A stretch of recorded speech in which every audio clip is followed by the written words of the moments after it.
Secunderabad cantonment భూములపై న్యాయ విచారణ జరిపించాలని జనతా కాంగ్రెస్ పార్టీ డిమాండ్ చేసింది. సోమాజిగూడ ప్రెస్ క్లబ్లో ఏర్పాటు చేసిన విలేకరుల సమావేశంలో జేసీపీ రాష్ట్ర అధ్యక్షుడు సర్వేందర్, వర్కింగ్ ప్రెసిడెంట్ గడ్డం ఏబెల్ మాట్లాడారు. ఇక కంటోన్మెంట్ భూములపై కేంద్ర ప్రభుత్వానికి ఎలాంటి చట్టబద్ధమైన యాజమాన్యం లేదని వారు సంచలన వ్యాఖ్యలు చేశారు.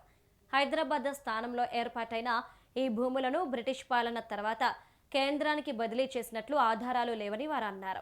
ప్రస్తుతం భూమాఫియా రాజకీయ నాయకులు కొందరు అధికారుల అండతో కంటోన్మెంట్ ప్రాంతంలో పెద్ద ఎత్తున భూ ఆక్రమణలు జరుగుతున్నాయని ఆరోపించారు. ఈ అక్రమాలపై సిట్టింగ్ లేదా రిటైర్డ్ హైకోర్టు న్యాయమూర్తితో న్యాయ విచారణ జరిపించాలని, అలాగే సిబిఐ దర్యాప్తుకు ఆదేశించాలని వారు ప్రభుత్వాన్ని కోరారు.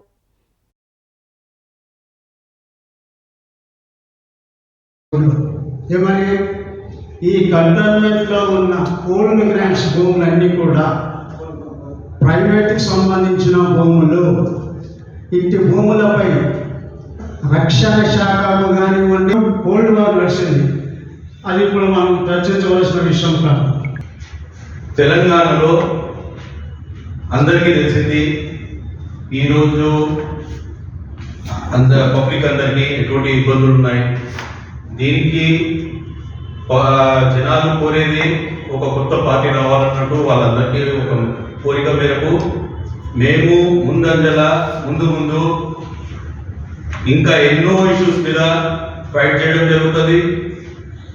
వచ్చే ఎన్నికలలో 300 సీట్స్తో ఫైట్ చేయడం జరుగుతుంది.